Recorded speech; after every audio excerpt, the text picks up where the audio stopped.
Hi, I'm Staci Sudenga. I'm from the United States of America, and I work for Vanderbilt University.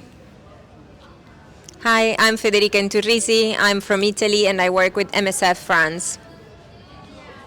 Hi, my name is Ricardo Budier. I come from Dominican Republic, but I work at the HPV Prevention and Control Board. So one of the things that I found really interesting at the conference today, I attended a session that focused on cervical cancer screening on women living with HIV.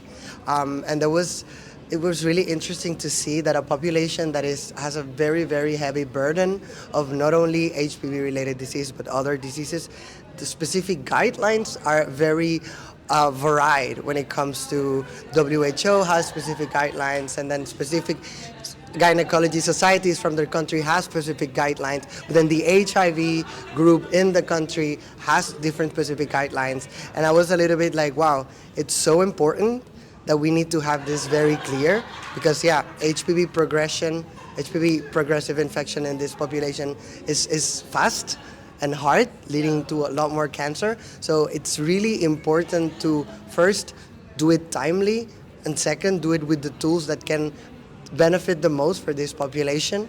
It was really interesting, and also a reminder of how much work we still have to do to move to high performing HPV testing, specifically in this population. What did you find interesting about today?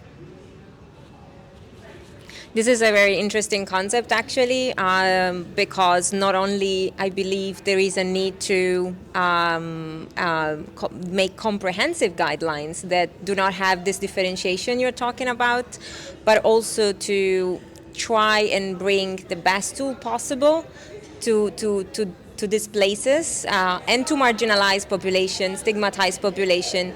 Women living with HIV have even a higher burden, right? So, in the end, you want to target places where the disease is.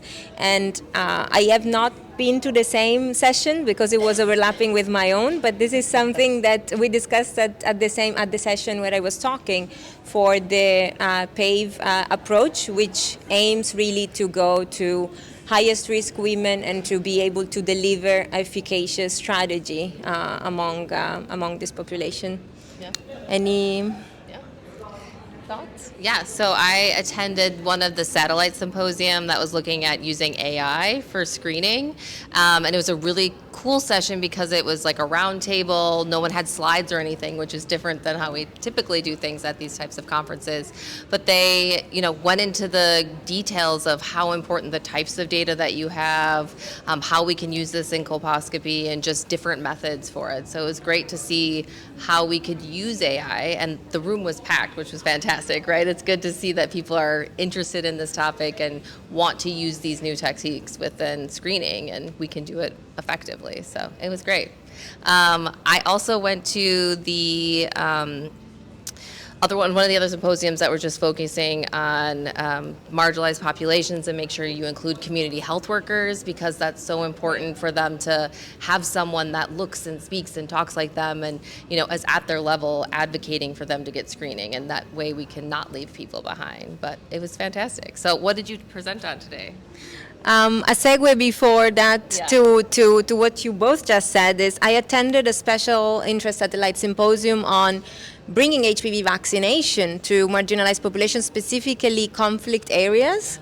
And that's something for me was the first time to attend. I found it incredibly interesting on the specific burden of disease that there is there, and the possibility of having, as the campaign says, one less worry when you introduce vaccine among migrants, refugee camps, because of the disruption of health systems. And it was incredible of how many stakeholders actually need to participate in it, because you need the governments, but the NGOs, you need the community, and the difficulties around data collection, and actual implementation. So, that was very new to me. So I hope I can follow some of those too, even tomorrow.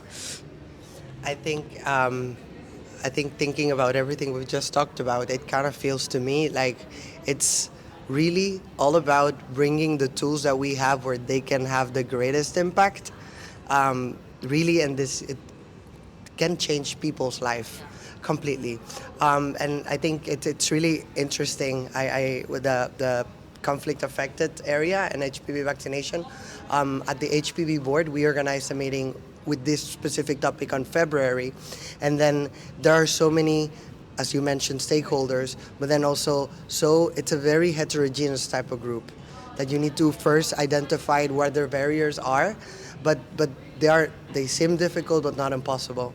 For example, I remember we talked about pastoral communities, so nomadic communities. They move a lot in these countries, but they most of the time follow weather.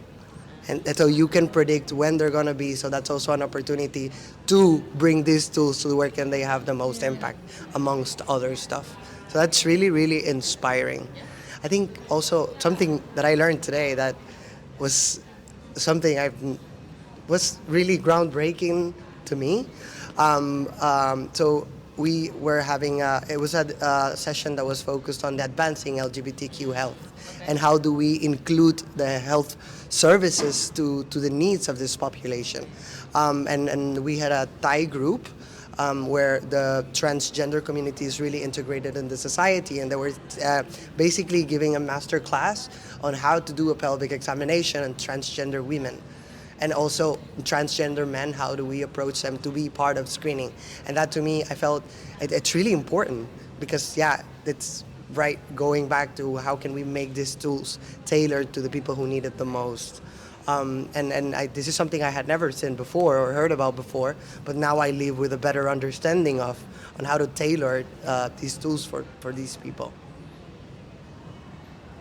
That's very interesting, and something that I would need to attend, because it's a topic we become more and more aware of. Also with the change of terminology, instead of women living with HIV, or it's people with the cervix.